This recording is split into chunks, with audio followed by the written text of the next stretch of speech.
Baik, kita mulai. Ikhwan dan akhwati fillah. Bismillahirrahmanirrahim.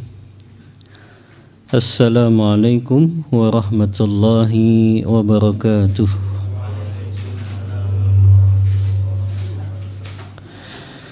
Innal hamdalillah hamdan katsiran tayyiban mubarakan fih kama yuhibbu rabbuna wa yardah.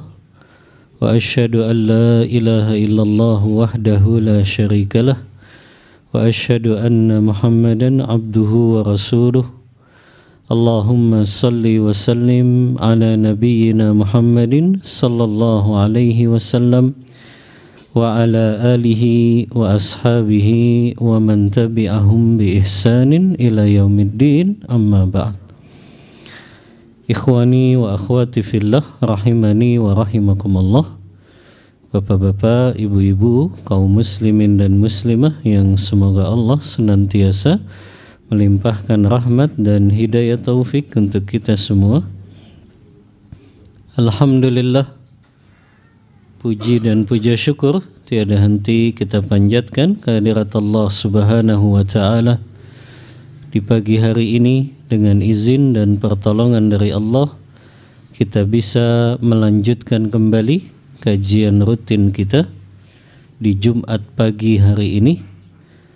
Dan kebutuhan kita kepada ilmu agama ini sebagaimana kebutuhan kita kepada makanan dan minuman, Bapak Ibu. Bahkan Imam Ahmad Ibn Hanbal rahimahullah berkata, kebutuhan seorang muslim kepada ilmu agama melebihi kebutuhannya kepada makanan dan minuman. Karena kenapa? Karena kunci keselamatan kita, kunci kebahagiaan kita dunia dan akhirat dengan ilmu agama. Apalagi kita sudah ada di zaman yang penuh fitnahnya luar biasa, Bapak Ibu. Kita dapat kabar kemarin kan, sholat Idul Fitri renggang-renggang, ya. Bahkan mengajukan khotib Jumatnya perempuan. Subhanallah. Sekarang sudah terang-terangan yang namanya menyebarkan kesesatan, menyebarkan perkara-perkara yang sangat menyelisihi pemahaman para salafus saleh terdahulu. Maka modal utama kita, Bapak Ibu, untuk menyelamatkan diri kita dan keluarga kita dengan ilmu agama dari pengaruh-pengaruh syubhat, pemikiran-pemikiran yang menyimpang, pemikiran-pemikiran yang menyesatkan. Modal utamanya ilmu agama.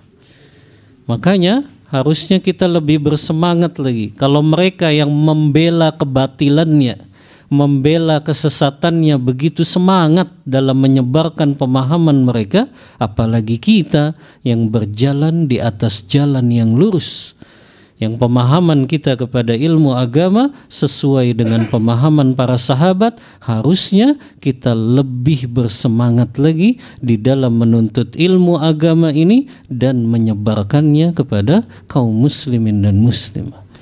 Kan kasihan sekarang masyarakat awan banyak ditampilkannya pemikiran-pemikiran yang menyimpang. Akhirnya mereka bingung, ya. Bahkan ada yang terpesona lagi, bagus ya sekarang khotibnya perempuan. Ya. Iya, yang matanya jelalatan sih seneng khotibnya perempuan. Ya. Tapi nggak pernah ada di zamannya para sahabat, para tabi'in, para tabi'ut tabi'in, secerdas apapun wanita tersebut, nggak pernah mereka jadi khotib Idul Fitri atau khotib Jumat. Ya, ibunda kita Aisyah itu sahabiyah yang paling cerdas. Beliau di antara sahabat dan sahabiyah yang paling banyak meriwayatkan hadis dari Rasulullah. Tapi nggak pernah tercatat dalam sejarah Aisyah sekalipun menjadi khotib Idul Fitri atau sholat Jumat. Maka ini pemikiran yang sangat menyimpang, menyesatkan, yang hari ini justru banyak kaum muslimin yang terpesona dengan pemikiran-pemikiran yang mungkin kelihatannya baru gitu ya, padahal itu menyimpang dari ajaran salafus saleh kita. Maka ini sebagai pembuka Bapak Ibu, harusnya kita lebih semangat lagi, karena fitnahnya semakin besar, kesesatan, penyimpangannya semakin tersebar luas di zaman kita. Kalau kita nggak punya benteng dengan ilmu agama ini, kita bisa terpengaruh dengan pemikiran-pemikiran yang menyesatkan tersebut.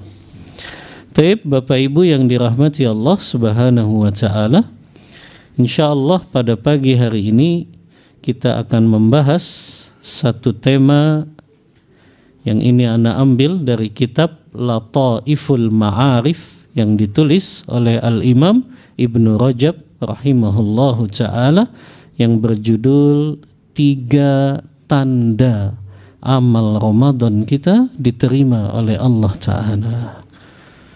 Jadi para ulama mengatakan, Bapak Ibu, yang paling berat di bulan Ramadan ini bukan puasanya. Puasa itu berat, tapi bukan yang paling berat. Karena kita dapati anak kita kelas 1 SD, kelas 2 SD pun sudah bisa, bahkan full puasa Ramadannya 30 hari. Maka puasa itu bukan paling berat di bulan Ramadan. Yang kedua juga, di bulan Ramadan yang paling berat bukan sholat malamnya. Karena kita dapati juga anak-anak kita usia SMP, SMA, mereka pun bisa full ikut sholat tarawih selama bulan Ramadan.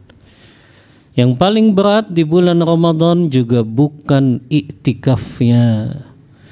Karena kita dapati juga anak-anak kita usia SMA, bahkan mereka yang masih kuliah pun bisa untuk ikut iktikaf 10 hari terakhir Ramadan. Lalu apa yang paling berat di bulan Ramadan ini? Yang paling berat justru bagaimana menjadikan seluruh amal ibadah kita di bulan Ramadan betul-betul diterima oleh Allah Ta'ala. Ini yang paling berat. Makanya Allah justru mengatakan banyak orang yang beramal, tapi dengan amalnya itu dia malah terlempar ke dalam neraka. Allah Ta'ala berfirman dalam surah Al-Ghashiyah yang sering kita baca di ayat yang keempat dan kelima. Kata Allah apa? Amilatun nasibah tasla naron hamiyah. Amilatun nasibah itu orang yang sudah capek lelah beramal soleh, ya. Dia sudah capek beramalnya, lelah beramalnya, tapi kata Allah tasla naran hamiyah, dia justru dilemparkan ke dalam nerakanya Allah. Karena salah satu dari dua sebab. Yang pertama, amalannya tidak ikhlas karena Allah, atau yang kedua, amalannya tidak sesuai dengan tuntunan Rasulullah sallallahu alaihi wasallam. Atau juga kata sebagian ulama, karena yang ketiga, dia beramal soleh tapi dia iringi amal solehnya dengan berbuat kezaliman kepada saudaranya. Kita sering dengar hadis orang yang bangkrut di akhirat. Kalau kita bangkrut di dunia, kita kan bisa bangkit lagi, Bapak Ibu. Orang kalau pailit di dunia, dia bisa bangkit lagi. Tapi orang kalau sudah pailit di akhirat, sudah gak bisa dia bangkit lagi. Dan Rasulullah mengatakan itu, atadruna mal muflis, tahukah kalian orang yang bangkrut itu? Kata sahabat, al muflisu fina man la dirham lahu wala mata. Ya Rasulullah, yang kami tahu orang yang bangkrut itu mereka yang enggak punya harta dan enggak punya barang-barang, enggak punya aset. Apa kata Rasulullah? Bukan itu yang aku maksud. Kata Rasulullah, al-muflisu fina, orang yang bangkrut di akhirat nanti, alladzi ya'ti yaumal qiyamah mereka yang datang pada hari kiamat bisolatin dengan pahala solatnya, wasiyamin dengan pahala puasanya, wazakatin dengan pahala zakatnya, wa ya'ti qad syatama hadza, tapi dia juga datang dengan membawa kezaliman. Dia caci maki saudaranya, dia robek kehormatan saudaranya. Wa qad daraba hadza, dia juga memukul saudaranya tanpa hak. Wa akala mala hadza, dia ambil harta saudaranya dengan cara yang batil. Wa safaka dama hadza, dia tumpahkan darah saudaranya dengan jalan yang batil. Ayukhadhu bin hasanatihi, akhirnya orang yang berbuat zalim tersebut diambil pahalanya untuk orang yang pernah dia zalimi. Fa in faniyat hasanatuhu, kalau kebaikan-kebaikannya habis, turihat ya khotoyahum, maka dilemparkan dosa-dosa orang yang pernah dia zalimi ini, dilimpahkan kepadanya sampai orang ini pun dilemparkan ke dalam nerakanya Allah. Maka ini paling berat itu menjadikan amal kita betul-betul diterima oleh Allah Ta'ala. Begitu juga hadis riwayat Tirmidzi yang sering dibaca ini oleh para mubalik, para ustadz. Kalau di bulan Ramadan kata Rasulullah, rubba shaimin laisa lahu min siyamihi illa al-ju' wal 'atash. Kalau antum belajar ilmu nahwu, ilmu gramatikal bahasa Arab, kata rubba itu untuk menunjukkan kuantitas yang begitu banyak. Jadi Rasulullah pun sudah ngabarin banyak umatnya yang gagal ibadah puasanya di bulan Ramadan. Karena Rasulullah menggunakan kata rubba shaimin, berapa banyak orang yang berpuasa di bulan Ramadan, laisa lahu min siyami, dia enggak dapat pahala apa-apa dari puasanya kecuali lapar dan dahaga saja. Oh, ini yang harusnya kita khawatirkan, Bapak Ibu yang dirahmati Allah. Selesai Ramadan kita bukan tenang, harusnya khawatir dengan amal ibadah kita yang tentu penuh kekurangan, yang juga enggak banyak-banyak amat, yang juga terkadang keikhlasannya kurang. Maka itu yang kita khawatirkan ketika selesai dari bulan Ramadan ini. Maka Ibnu Rajab memberikan 3 tanda amal ibadah Ramadan seseorang diterima oleh Allah. Tapi apa yang ana sampaikan ini bukan untuk mengukur amalan orang lain ya, tapi kita mengukur amalan diri kita sendiri. Jadi jangan antum katakan sama teman antum, itu kayaknya setelah ceramah ustadz amal kamu nggak diterima nih. Bukan gitu, maksudnya kita lihat kepada diri kita sendiri ya. Ini untuk mengukur ya, menghukumi diri kita sendiri, apakah 3 tanda ini ada pada diri kita ya. Yang pertama kata Al-Imam Ibn Rajab rahimahullahu ta'ala ya, min alamati qabuli saumi Ramadan, di antara tanda amal puasa seorang hamba di bulan Ramadan diterima oleh Allah Ta'ala, annahu yasumu siyama sittata ayyamin min Syawal, dia diberikan kemudahan oleh Allah berpuasa 6 hari di bulan Syawal. Ini ikhwan dan akhwati fillah. Kenapa kata Ibnu Rajab? Fa innallaha, karena sesungguhnya Allah idza taqabbala amala abdin, apabila Allah menerima amalan seorang hamba, waffaqahu li amalin salihin ba'dahu, dan Allah berikan taufik untuknya beramal soleh setelahnya, maka itu adalah tanda amal soleh dia diterima oleh Allah.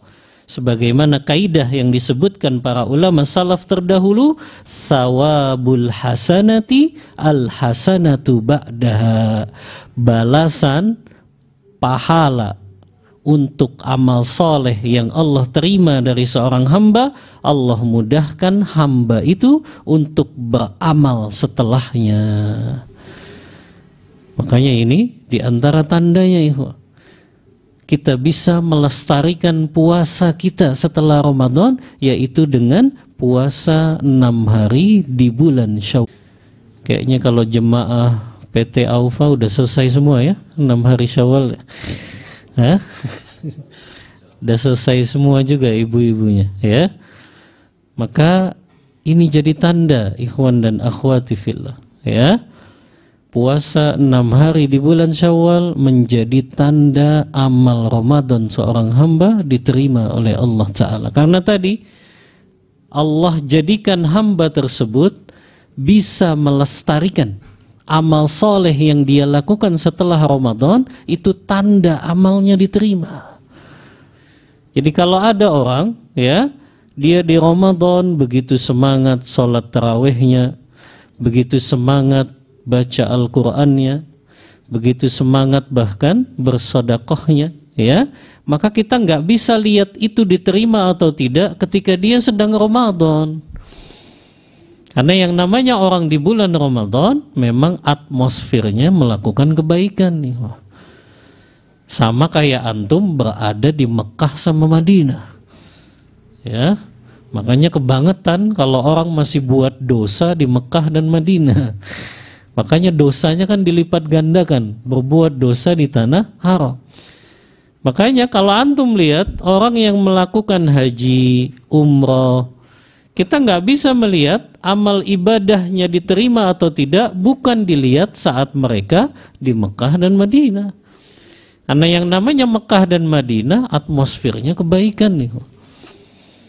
Kalau azan kita sudah jalan cepat-cepat ke Masjidil Haram atau Masjid Nabawi. Kalau sudah qomat kita lari. Kalau ketinggalan 1 rakaat masbuk kita nyesel. Itu kan kalau kita hidup di Mekah Madinah gitu. Karena kita tahu sholat di Masjidil Haram 100.000 kali sholat, sholat di Masjid Nabawi 1000 kali sholat, ya. Makanya atmosfernya kebaikan. Tapi kapan kita lihat seseorang itu haji dan umrohnya diterima oleh Allah? Ketika dia pulang ke tanah airnya. Dia masih melestarikan tidak amal ibadah yang telah dia lakukan ketika dia di Mekah dan Madinah tersebut. Sama seperti kita, alumni Ramadan itu baru kelihatan amal ibadahnya diterima atau tidak setelah Ramadan ini pergi. Setelah Ramadan ini pergi, ya. Kalau di Ramadan dia bisa sholat taraweh, sholat malam qiyamul lail setiap hari minimal 11 rakaat. Bahkan mungkin ada di antara antum yang sampai 23 rakaat. Bahkan mungkin ada yang lebih juga. Ya, itu kan 30 hari bisa seperti itu. Tapi lihat selesai Ramadan dia masih bisa menjaga tidak minimal 1 rakaat sholat witir. Kalau minimal dia bisa jaga itu 1 rakaat sholat witirnya, itu jadi tanda sholat malamnya di Ramadan diterima oleh Allah Ta'ala. Karena Allah berikan taufik, ya, Allah berikan taufik kepadanya untuk beramal soleh setelah Ramadan ini selesai. Begitu juga tadi, kalau orang puasa Ramadannya diterima oleh Allah, Allah mudahkan dia puasa lagi 6 hari di bulan Syawal.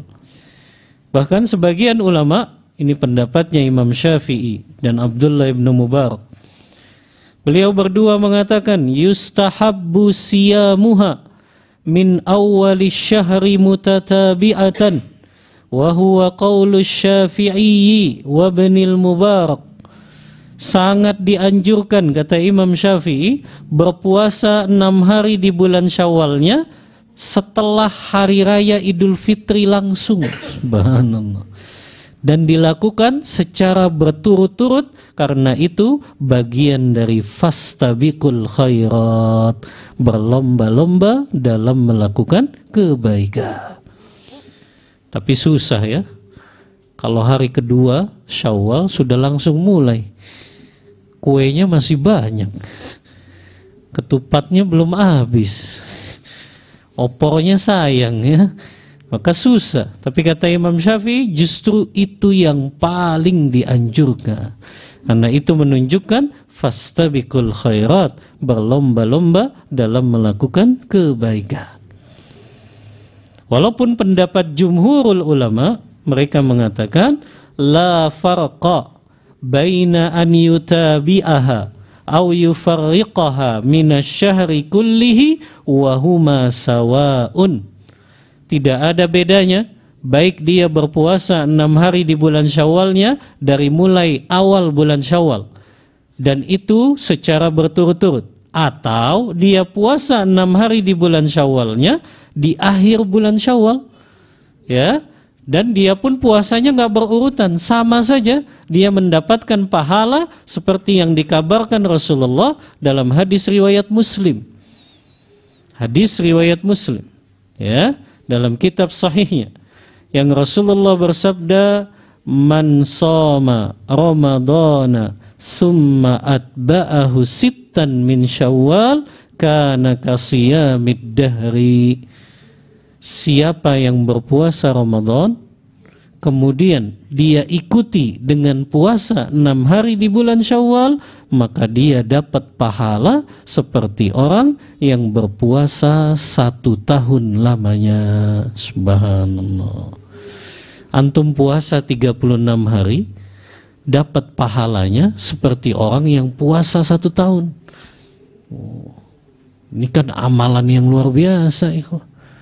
Anak kasih logika dunia lah, biar antum lebih bersemangat. Antum kerja 36 hari, ya, di satu perusahaan, dikasih gajinya untuk 1 tahun. Subhanallah, ya.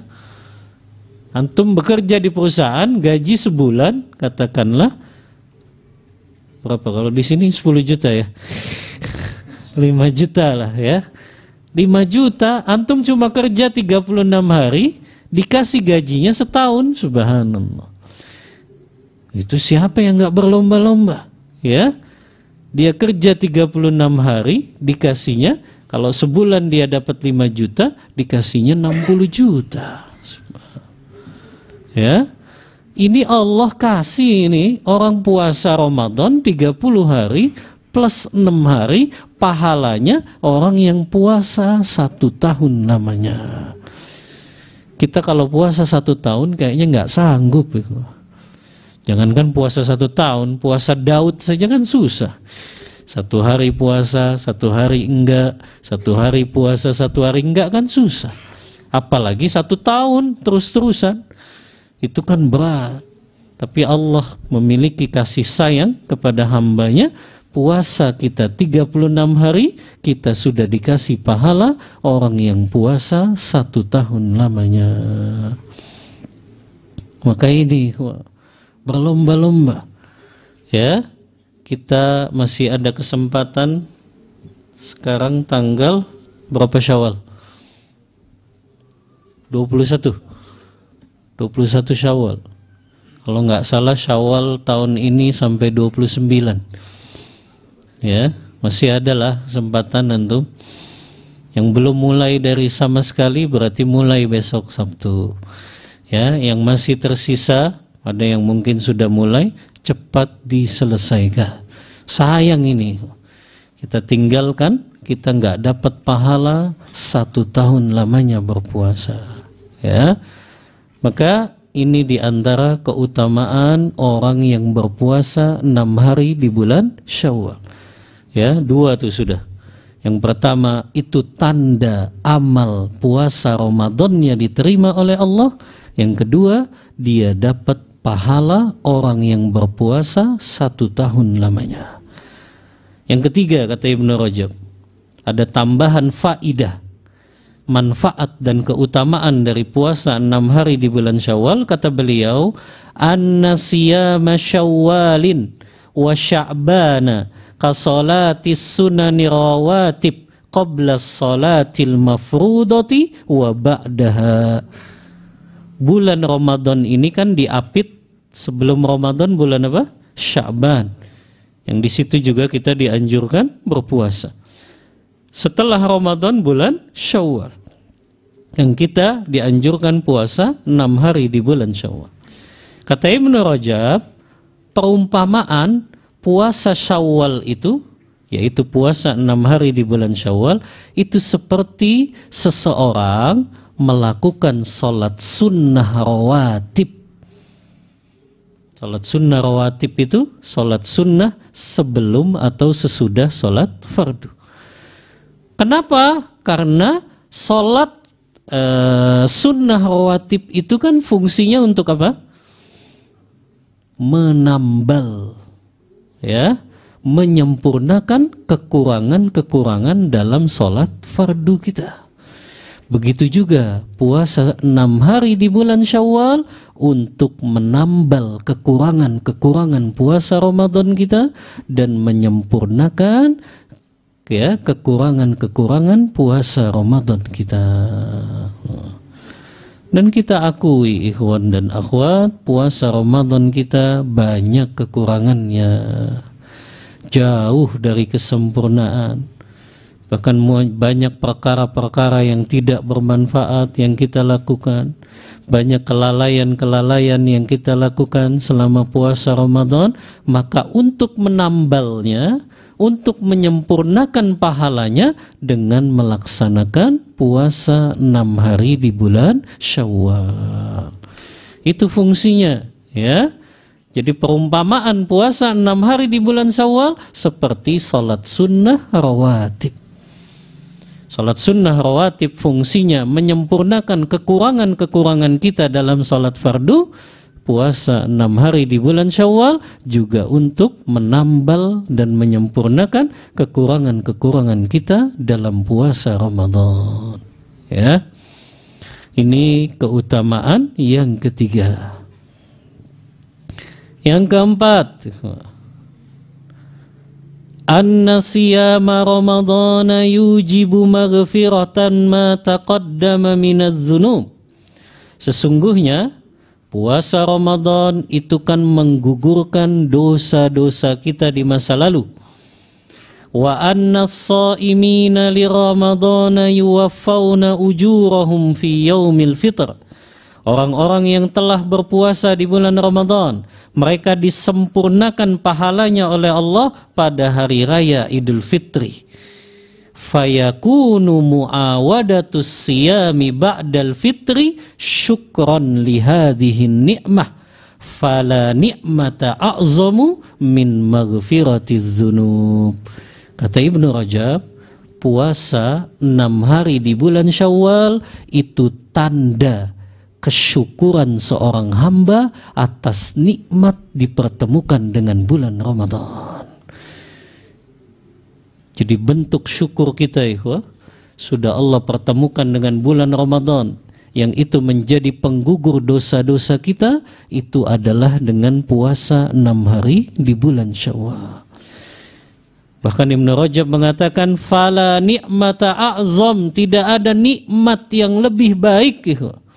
Afwan, tidak ada nikmat yang lebih agung, tidak ada nikmat yang lebih besar, melainkan nikmat Allah gugurkan dosa-dosa kita.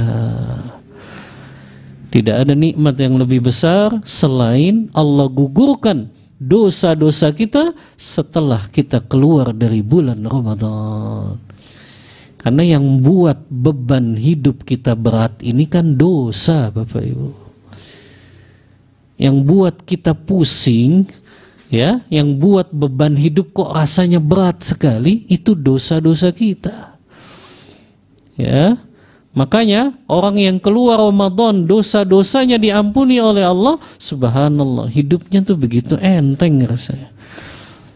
Ya, Karena tidak ada nikmat yang lebih besar selain Allah gugurkan dosa-dosa kita setelah keluar dari bulan Ramadan. Dan bentuk syukur kita karena sudah Allah pertemukan dengan Ramadan adalah dengan kita berpuasa 6 hari di bulan Syawal. Ya. Bahkan di sini dikisahkan nih, ya. Rasulullah sallallahu alaihi wasallam. Kita tahu hadis ini, ya, hadis Bukhari Muslim, yang Rasulullah kana Nabi sallallahu alaihi wasallam yaqumu hatta tatawarrama qadama, sebagaimana yang dilakukan Rasulullah, beliau salat malam sampai kakinya bengkak. Ya. Padahal Rasulullah orang yang sudah Allah ampuni dosanya di masa lalu dan di masa yang akan datang. Ketika ditanya oleh Aisyah, "Ataf'alu zalika ya Rasulullah?" Kenapa kok engkau sampai berbuat kayak gitu wahai Rasulullah? Engkau salat bengkak, engkau salat malam sampai kakimu bengkak. Ya. Yang kita tahu Rasulullah istrinya 9, tapi salat malamnya sampai kakinya bengkak. Antum yang istrinya 1 nggak pernah kan salat malam sampai kakinya bengkak? Ya. Rasulullah istrinya 9, salatnya subhanallah sampai kakinya bengkak. Ya. Ketika ditanya kok sampai begitu wahai Rasulullah, kan dosa-dosamu telah diampuni yang masa lalu dan yang akan datang. Apa jawabannya Rasulullah? Afala akunu abdan syakura.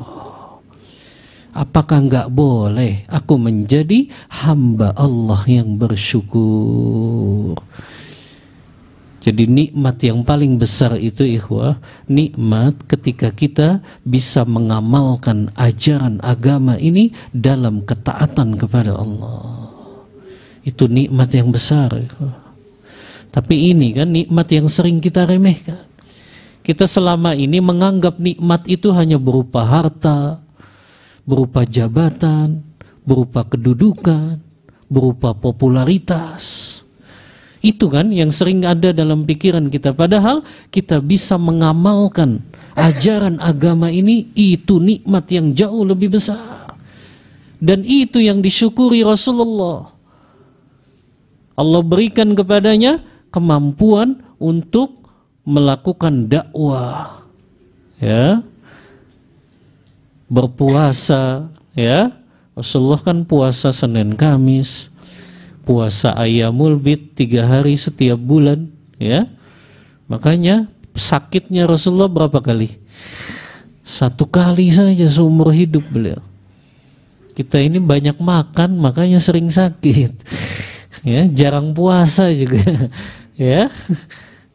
Bahkan kalau makan isinya karbohidrat semua lagi. Ya, sudah makan nasi pakai Indomie, pakai gorengan lagi, subhanallah. Ya, karbo semua isinya, subhanallah. Ya, gimana gak gampang sakit, ya. Makanya kalau dicek gulanya tinggi terus.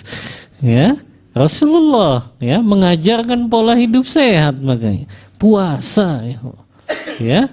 Lihat Rasulullah puasa Senin Kamis 3 hari setiap bulan, 6 hari di bulan Syawal, ya. Yang ini semuanya ternyata mendatangkan kesehatan, dan ini nikmat yang luar biasa, ikhwah, ya. Bahkan dikisahkan ada seorang salafus saleh, ya, namanya Kuhail, ya.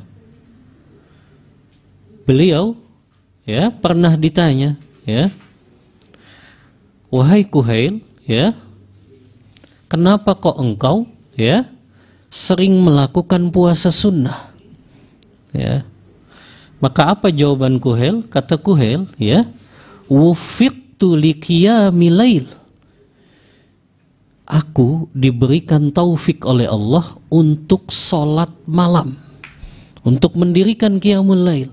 Maka aku bersyukur kepada Allah dengan menjadikan siang harinya aku berpuasa sunnah. Subhanallah, ya. Sebagian ulama salaf, kalau mereka bisa bangun qiyamul lail, mereka bersyukurnya dengan puasa sunnah di siang hari. Subhanallah. Itu tanda syukur mereka tuh, subhanallah, bisa bangun qiyamul lail. Ya. Jadi lihat bagaimana kehidupan salafus soleh mereka, setelah mereka beramal, mereka lanjutkan dengan amal selanjutnya. Itu kan yang jadi tanda amal solehnya diterima oleh Allah. Ya, bayangin malamnya sholat malam, tapi justru tanda syukurnya dia siang harinya malah berpuasa. Ya, kalau kita kan udah sholat malam, pagi-paginya malah maksiat. Ya, aneh. Ya, itu justru tanda tuh ihwa. Kalau orang habis melakukan amal soleh, setelah itu dia bermaksiat, itu tanda amalnya nggak diterima sama Allah. Ya, makanya ini jadi tanda. Ya, yang pertama, memelihara, melestarikan amal-amal soleh yang telah kita lakukan, itu jadi tanda amal ibadah kita diterima oleh Allah Ta'ala. Ya, ada orang habis sholat 5 waktu, minum bir bintang. Ya, ada orang ya habis puasa Ramadan, bukanya pakai bir bintang. Ya, gimana diterima ibadahnya kalau yang seperti ini? Ya, ada orang sholat malam tapi pagi pulang sholat subuhnya nyolong sendal di masjid. Ya, maka kalau dia habis melakukan ibadah, habis melakukan amal soleh, langsung dia lakukan maksiat, itu jadi tanda amal ibadahnya nggak diterima oleh Allah Ta'ala. Karena justru amal ibadah yang diterima oleh Allah, setelah Allah berikan taufik kepadanya beramal soleh, justru dia melanjutkan amal soleh yang lainnya. Apa dalilnya? Kalau ini jadi tanda amal ibadah seorang hamba diterima oleh Allah, dalilnya surah Al-Lail. Ayat,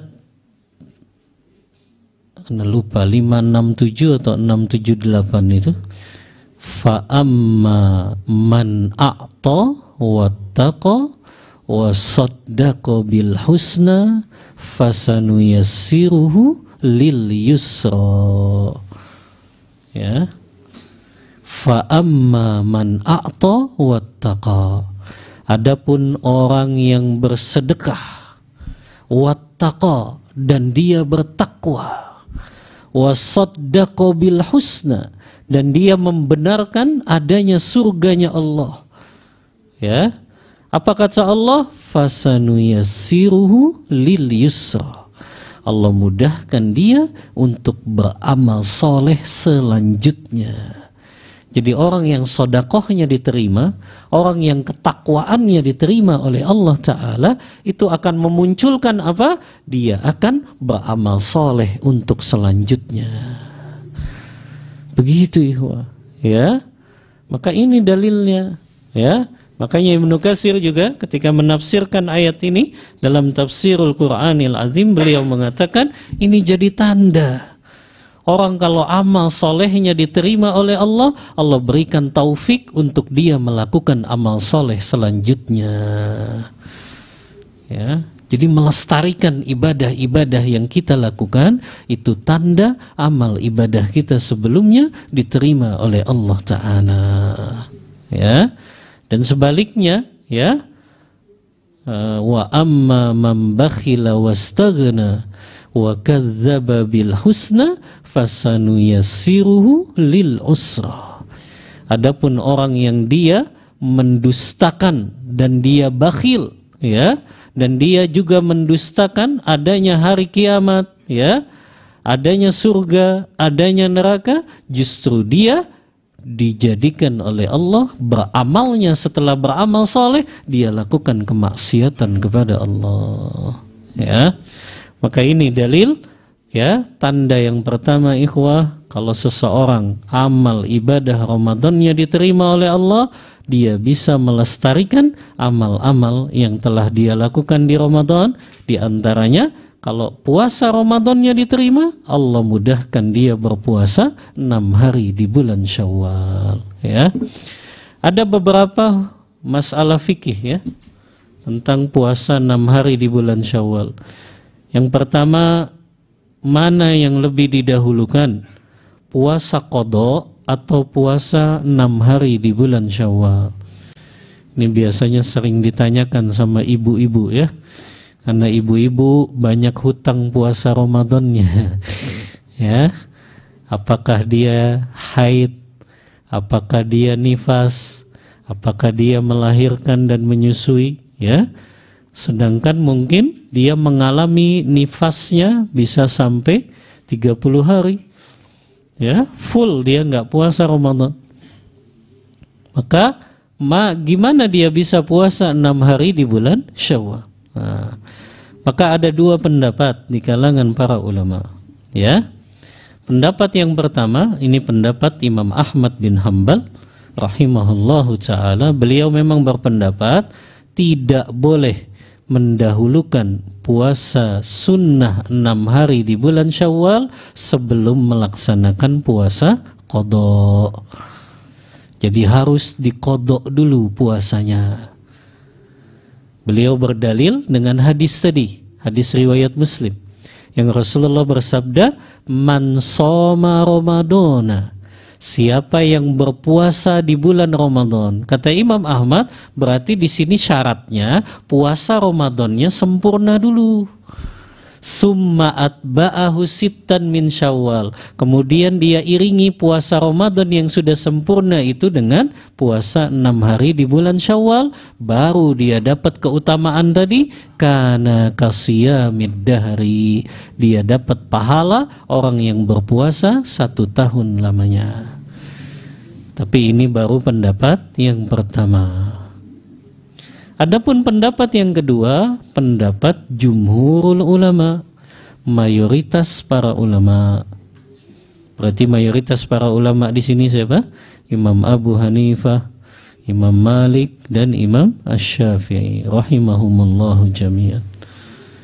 Mereka berpendapat boleh mendahulukan puasa 6 hari di bulan Syawal daripada puasa qadha kalau ada uzur syar'i.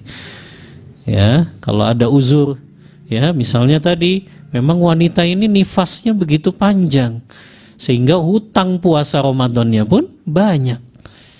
Dia sudah hutang nifas 20 hari atau mungkin dia hutangnya sampai 30 hari, ya, atau mungkin dia dalam keadaan sakit, atau mungkin dia dalam keadaan safar terus. Maka orang seperti ini ada uzur, maka dia boleh mendahulukan puasa 6 hari di bulan Syawal terlebih dahulu, baru kemudian dia qadha puasa Ramadannya setelah bulan Syawal.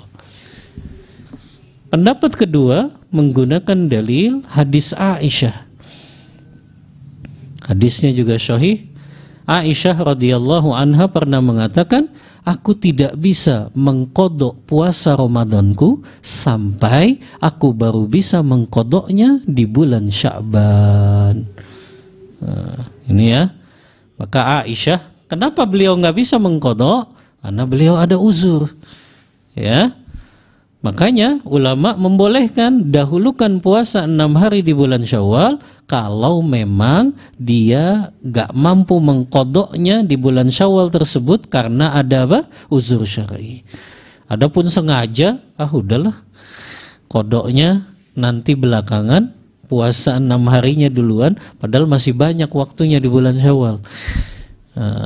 Ini kalau dia tanpa uzur syar'i mendahulukan puasa 6 hari di bulan Syawal daripada puasa qadha, dia nggak dapat keutamaan tadi, pahala seperti orang yang berpuasa 1 tahun lamanya. Tapi kalau karena ada uzur syar'i, dia tetap dapat pahala tadi seperti orang yang berpuasa 1 tahun lamanya. Ini masalah yang pertama ya. Masalah yang kedua, boleh tidak menggabungkan puasa 6 hari di bulan Syawal dengan puasa qadha? Boleh tidak? Boleh tidak? Nah, ulama juga beda pendapat ya, tapi mayoritas ulama, jumhur ulama berpendapat tidak diperbolehkan. Ya, karena puasa qadha hukumnya wajib, sementara puasa 6 hari di bulan Syawal hukumnya sunnah. Yang boleh, kata mayoritas ulama, menggabungkan puasa 6 hari di bulan Syawal dengan puasa Senin Kamis, dengan puasa Ayyamul Bid 3 hari di pertengahan bulan. Itu boleh, dan dia tetap dapat pahala keduanya. Ya, ini masalah yang kedua, karena ulama punya kaidah idza jinsul ibadataini ya sawaun, apabila dua ibadah levelnya sama, sama-sama sunnah, maka niatnya bisa untuk digabungkan. Tapi kalau yang satu wajib, yang satu sunnah, maka ini tidak bisa digabungkan. Permasalahan yang ketiga,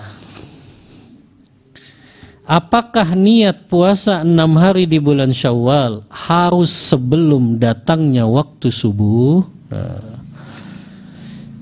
Harus tidak? Nah, ini juga ulama beda pendapat, ya. Tapi pendapat mayoritas ulama, puasa 6 hari di bulan Syawal niatnya harus sebelum datangnya waktu fajar subuh. Karena mereka berdalil dengan hadis Rasulullah, man lam yubayyitis siyam fala siyama lahu. Siapa yang tidak berniat puasa dari malam hari, ya, sampai sebelum datangnya fajar, maka tidak ada puasa untuknya. Tapi kan ini dalil untuk puasa wajib, Ustaz. Ternyata tidak. Ya, mayoritas ulama mengatakan untuk puasa sunnah, yang puasa sunnah itu terikat dengan waktu, seperti puasa 6 hari di bulan Syawal. Puasa apa lagi? Puasa Ayyamul Bid, puasa Arafah, puasa Tasu'a dan Asyura. Puasa yang terikat dengan waktu tertentu itu disebutnya puasa sunnah khusus.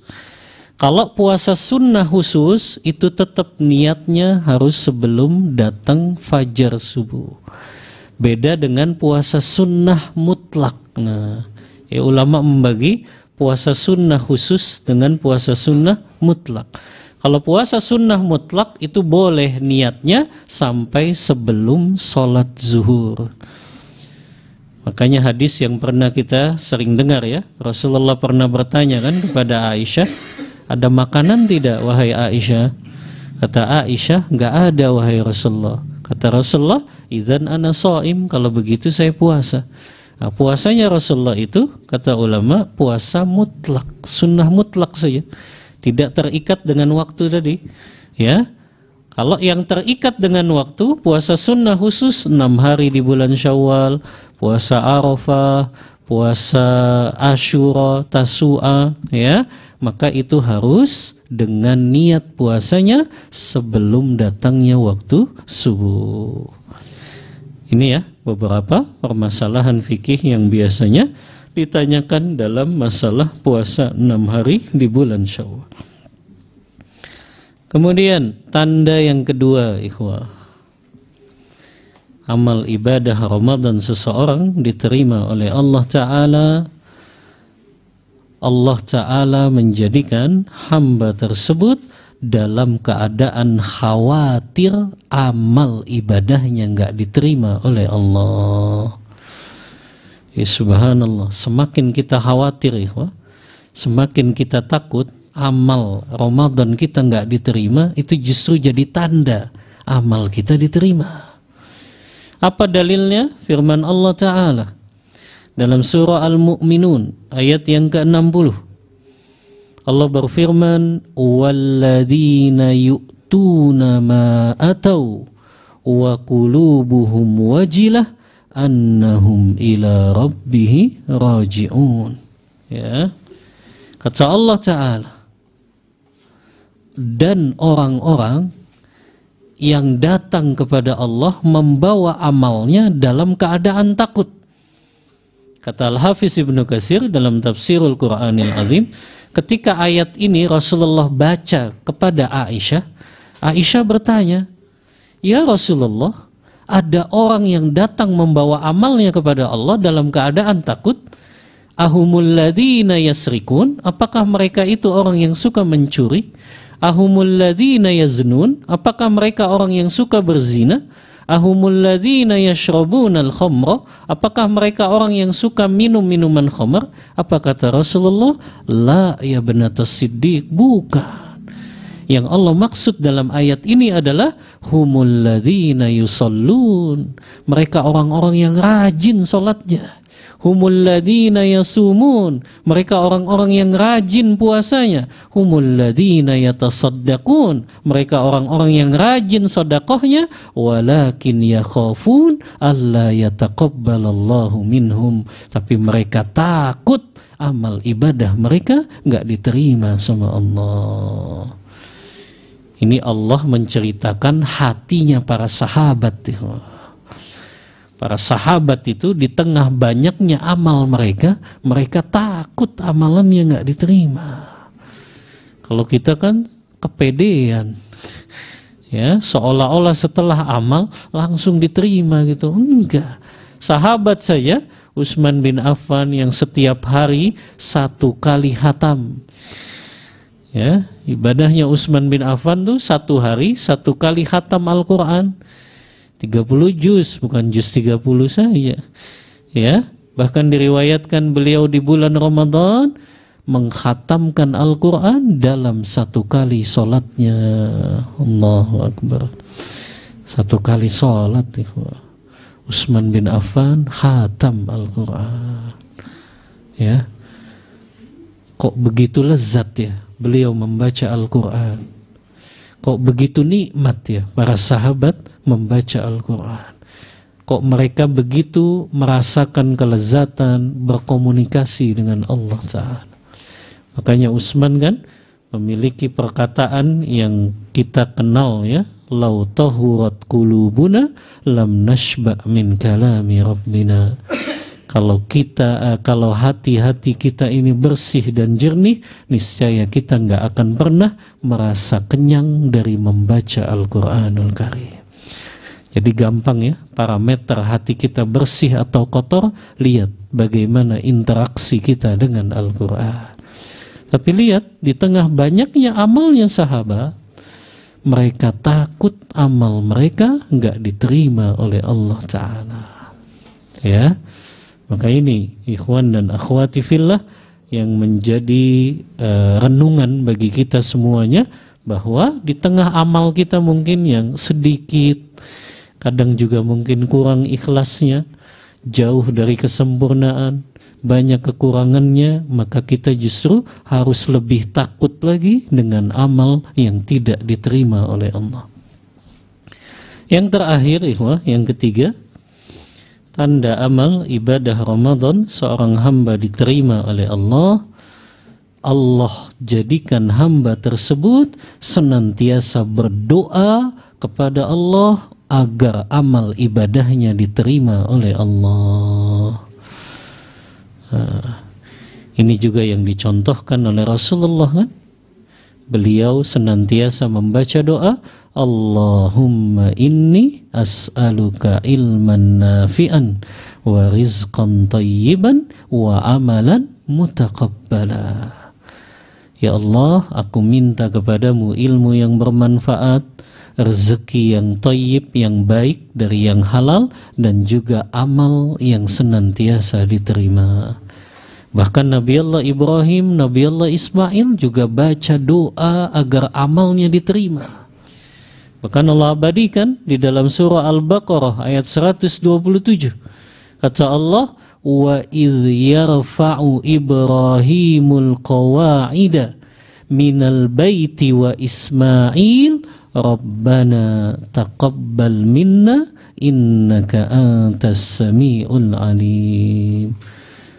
Dan lihatlah wahai Muhammad, ketika Nabi Allah Ibrahim, Nabi Allah Ismail, keduanya meninggikan bangunan Ka'bah. Ini kan amalan yang prestisius sih, membangun Ka'bah. Yang setiap orang yang tawaf di Ka'bah tersebut, pahalanya masuk ke rekeningnya Nabi Allah Ibrahim dan Nabi Allah Ismail. Setiap orang yang tawaf, subhanallah. Yang tawaf miliaran kaum muslimin, itu pahalanya dapat Nabi Allah Ibrahim dan Nabi Allah Ismail yang telah meninggikan Ka'bah tersebut. Tapi setelah beliau berdua membangun Ka'bah ini, beliau nggak kepedean, beliau tetap membaca Rabbana taqabbal minna innaka antas sami'un alim. Ya Allah, terima ini dari kami ya Allah, sesungguhnya Engkau Maha mendengar dan Maha mengetahui. Maka ini kita perbanyak membaca doa agar amal ibadah kita diterima oleh Allah. Makanya ulama salaf terdahulu kan dikisahkan juga oleh Ibnu Rajab, mereka 6 bulan sebelum Ramadan doanya minta dipertemukan dengan Ramadan, 6 bulan setelah Ramadan doanya apa? Agar amal ibadah mereka diterima. Subhanallah, 6 bulan setelahnya ya. Kita kadang sehari doang ngucapin taqabbalallahu minna wa minkum. Ya, besoknya udah lupa lagi. Ya. Karena kita kadang merasa kepedean, selesai Ramadan nih sudah. Ya, padahal yang paling berat tadi menjadikan amal-amal kita ini di bulan Ramadan betul-betul diterima oleh Allah. Maka dengan doa-doa kita ini, mudah-mudahan mungkin amal kita sedikit di Ramadan, banyak kekurangannya, banyak aibnya, ya, maka kita bisa jadikan amal itu bisa diterima oleh Allah dengan cara kita memperbanyak doa kepada Allah, ya. Maka ini ikhwah untuk materi pagi hari ini, 3 tanda amal ibadah Ramadan seorang hamba diterima oleh Allah Ta'ala. Wallahu ta'ala a'lam bissawab. Ini yang bisa Anda sampaikan. Mohon maaf bila ada kata-kata yang kurang berkenan di hati ikhwan dan akhwat semuanya. Aqulu qawli hadha wa astaghfirullah li wa lakum wa sallallahu ala nabiyyina Muhammadin wa ala alihi wa sahbihi wa sallam. Tafadhal, kita buka diskusi dan tanya jawab.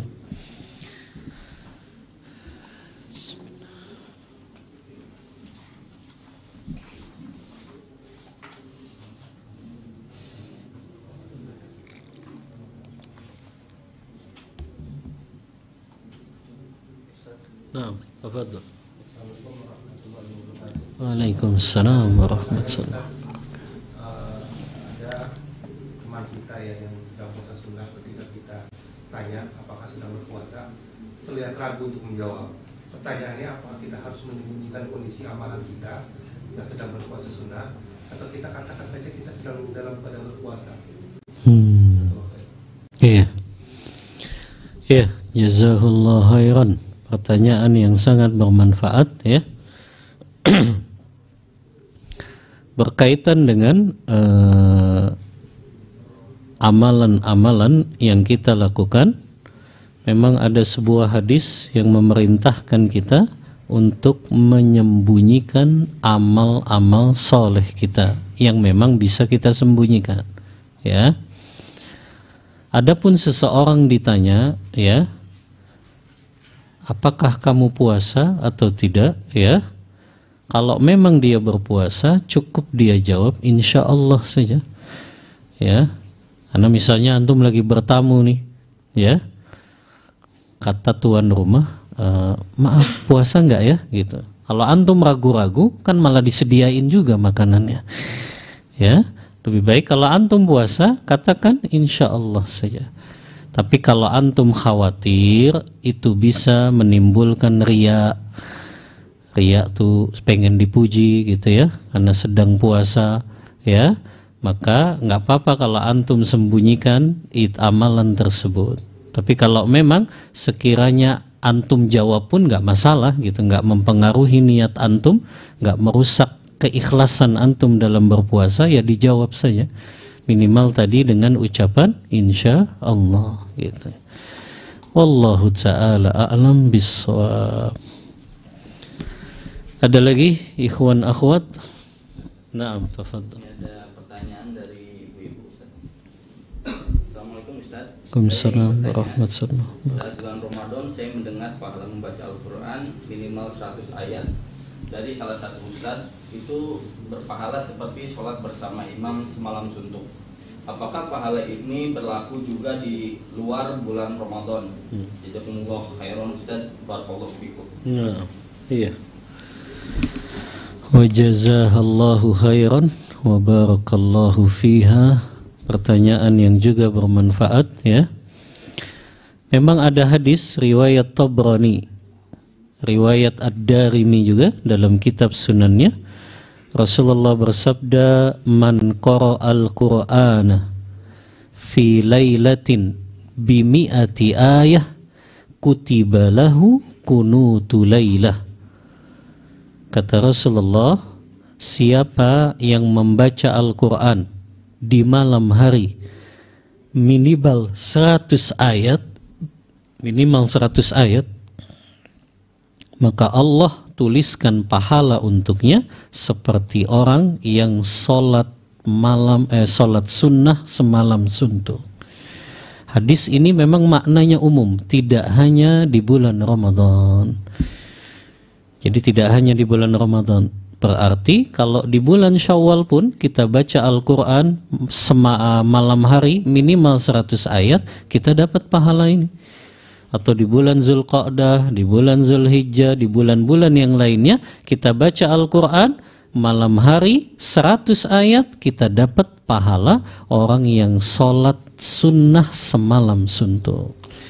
Jadi memang makna hadisnya umum, tidak hanya khusus di bulan Ramadan. Wallahu ta'ala a'lam bissawab.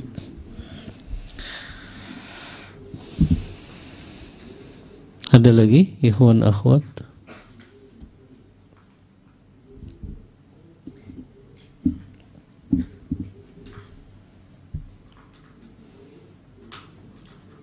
Dengan tadi keutamaan puasa Syawal di awal atau di akhir ya. Artinya kalau kita lihat maslahatnya, kalau awal-awal Lebaran ini lebih ke silaturahmi, Ustaz. Apakah kalau di akhir kan mungkin ada keutamaan karena ada silaturahmi? Iya, jazakallah khairan. Pertanyaan yang juga bermanfaat ya.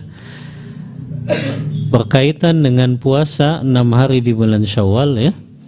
Memang kalau masih di awal-awal Syawal, kita kan sibuk silaturahim ya.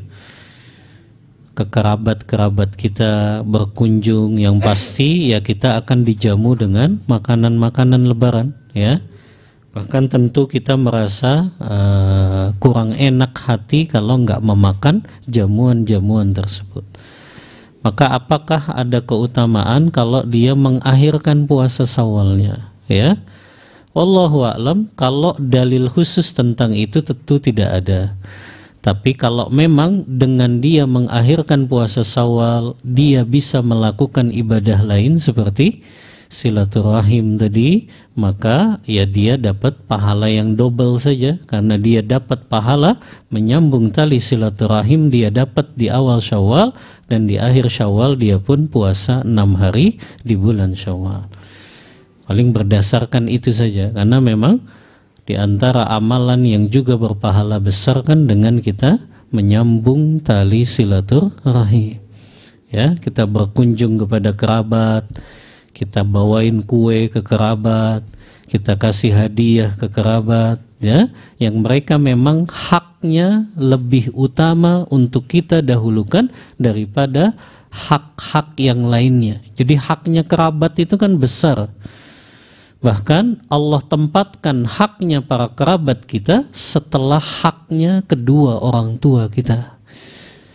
Jadi urutannya itu hak Allah, hak Rasulullah, hak Al-Quran, haknya orang tua, baru haknya para kerabat-kerabat kita. Maka kalau mungkin nggak sampai diakhirkan di akhir Syawal ya, ya pertengahan lah. Paling kita kan silaturahim ya maksimal mungkin sepekan selesai ya. Setelah sepekan itu maka dia bisa berpuasa 6 hari di bulan Syawal. Memang ada sebagian ulama ya yang mereka menganjurkannya memang tidak di awal Syawal, karena mereka berdalil awal Syawal itu masih hari makan dan minum. Bahkan mereka menganjurkannya kalau sudah sampai Ayyamul Bid, ya 3 hari sebelum Ayyamul Bid, berarti tanggal berapa tuh Ayyamul Bid kan? 13, 14, 15. 3 hari sebelumnya berapa? Hari ke-9 ya. 9 ke 10. Itu dianjurkan karena awal Syawal itu masih makan dan minum gitu. Ya. Ini pendapat sebagian ulama juga. Itu yang lebih dianjurkan. Jadi kalau memang keutamaan ya pasti dia dapat karena dia bisa menggabungkan ya amal bersilaturahim dengan amal puasa 6 hari di bulan Syawal, dan juga membahagiakan hati orang yang kita silaturahim kan. Kalau kita makan makanannya ya, kita nikmati jamuannya, tapi kalau kita sudah puasa kan rasanya nggak enak. Masa kita nggak nyobain gitu ya, masa kita nggak nyicipin gitu ya. Maka tentu memang bisa di pertengahan Syawal ya, yang belum selesai ya dikejar ini hari terakhir di bulan Syawal ini supaya kita bisa mendapat keutamaan pahala puasa 1 tahun lamanya. Wallahu ta'ala a'lam bissawab. Ada lagi ikhwah akhwat?